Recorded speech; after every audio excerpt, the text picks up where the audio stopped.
Taste the Daily. Kanyakumari மாவட்டத்தில் அதிவேகத்தில் வந்த car மோதி பெண் உயிரிழந்த பதபதைக்க வைக்கும் சிசிடிவி காட்சிகள் வெளியாகியுள்ளது. செம்மாலையில் முந்திரி தொழிற்சாலையில் பணியாற்றும் ஓமனா என்ற 51 வயது பெண் சாலை ஓரத்தில் நடந்து சென்றபோது மேல்புறத்தில் இருந்து புத்தசந்தை நோக்கி அதிவேகமாக சென்ற கார் மோதியதில் ஓமனா துடிதுடித்து உயிரிழந்தார். இதையடுத்து வாகனத்தில் இருந்த போதை நபர்கள் இருவரை பொதுமக்கள் பிடித்த நிலையில் விபத்து குறித்த சிசிடிவி காட்சிகள் வெளியாகியுள்ளது. விடியா திமுகவின் ஏவல் துறையினர் வாகனங்களின் வேகத்தை கட்டுப்படுத்த நடவடிக்கை எடுக்காததால் உயிரிழப்புகள் அதிகரித்து வருவதாக பொதுமக்கள் குற்றம் சாட்டினர்.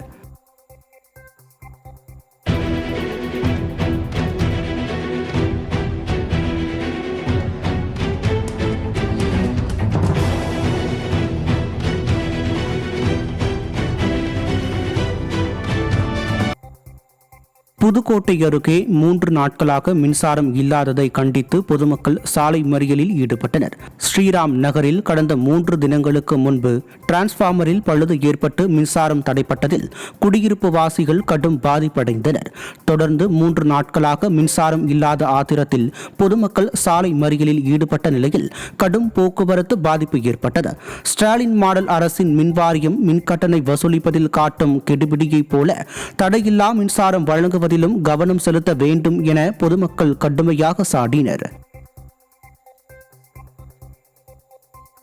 திருவண்ணாமலை மாவட்டம் ஆரணி அருகே சிதிலமடைந்த மின்கம்பத்தை மாற்ற வேண்டும் என கிராம மக்கள் கோரிக்கை விடுத்துள்ளனர்.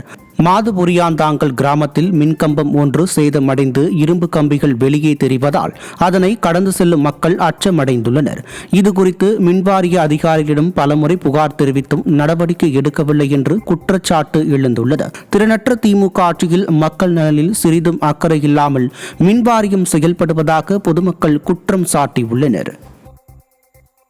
மதுரையில் வைகை ஆற்றை ஆக்கிரமித்துள்ள ஆகாய தாமரைகளை விடிய அரசு அகற்றாமல் வேடிக்கை பார்த்து வருவதாக மக்கள் குற்றம் சாட்டியுள்ளனர்.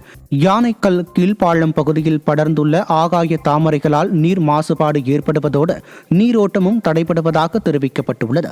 இந்நிலையில் ஆகாய தாமரையை அகற்ற நடவடிக்கை எடுக்காமல் விடிய அரசின் மாநகராட்சி நிர்வாகம் மற்றும் பொதுப்பணித்துறையினர் அலட்சியமாக உள்ளதாக குற்றச்சாட்டு எழுந்துள்ளது.